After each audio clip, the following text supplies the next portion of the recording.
Assalamualaikum dan salam sejahtera. Hari ini saya akan membentangkan satu inovasi permainan iaitu Roda Dam dan Kafara. Inovasi ini dibina oleh saya, Nurfarhanis binti Faisal.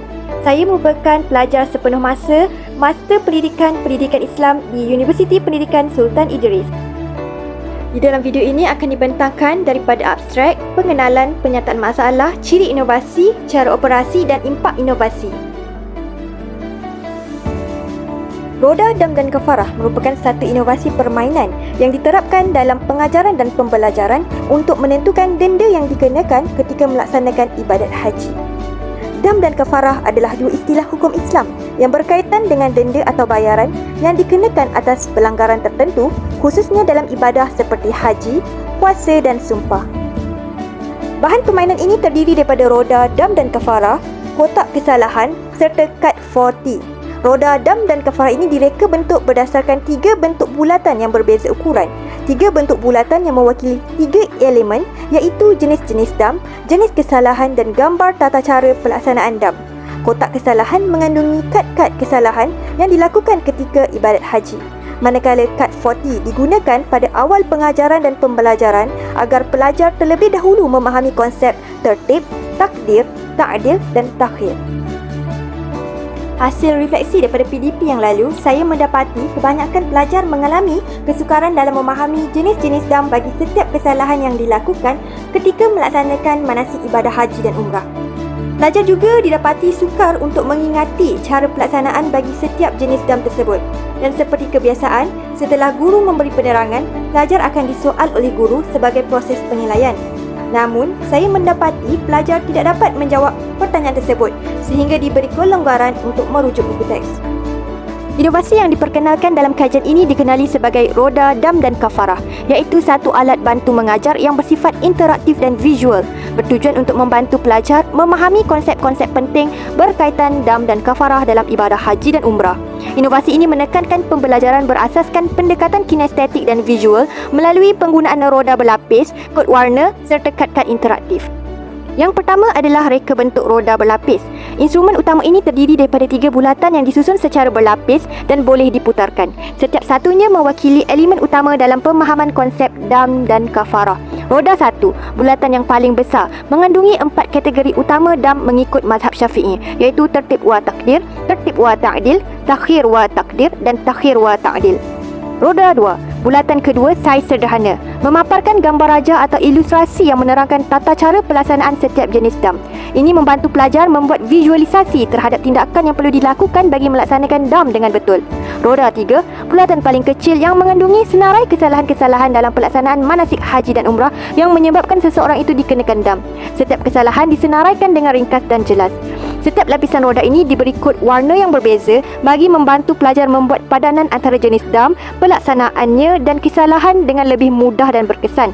Warna-warna ini juga bertindak sebagai sistem pengkategorian visual yang menyokong pembelajaran diferensiasi dalam kalangan pelajar. Yang kedua, kotak dan kad kesalahan. Bagi menambah elemen interaktif, inovasi ini turut dilengkapi dengan satu kotak kesalahan. Di dalam kotak ini terdapat beberapa kad kesalahan yang menyenaraikan jenis-jenis kesalahan yang dilakukan ketika pelaksanaan manasik haji. Pelajar dikehendaki mengambil kad dari dalam kotak ini dan memadankannya dengan maklumat pada roda, sekaligus menguji kefahaman dan kecekapan mereka dalam mengenal pasti bentuk dam yang sesuai. Satu lagi ciri menarik inovasi ini ialah penggunaan kad 40 yang membawa maksud tertib, takdir, ta'dil dan takhir. Setiap kad 40 ini dipadankan dengan kad kata kunci yang merangkumi definisi atau ciri-ciri bagi setiap kategori tersebut.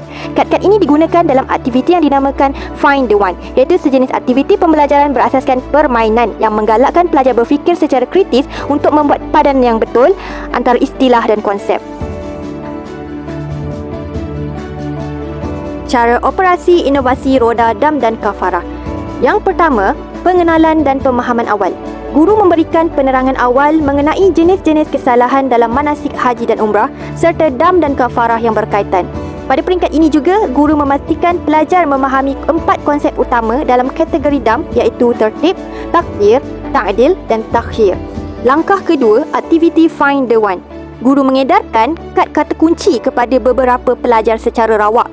Pelajar yang dipilih dikehendaki untuk berdiri di hadapan kelas dengan menunjukkan kad yang dimiliki mereka kepada rakan sekelas yang lain. Pelajar-pelajar lain diminta membuat padanan antara kad kata kunci tersebut dengan kad 4T. Aktiviti ini membantu pelajar mengukuhkan pemahaman mereka terhadap ciri dan maksud setiap kategori dam. Langkah ketiga, permainan berkumpulan dengan roda, dam dan kafarah. Pelajar dibahagikan kepada kumpulan kecil iaitu seramai 4 orang sehingga 6 orang. Setiap kumpulan menerima satu set roda, dam dan kafarah beserta kotak kad kesalahan.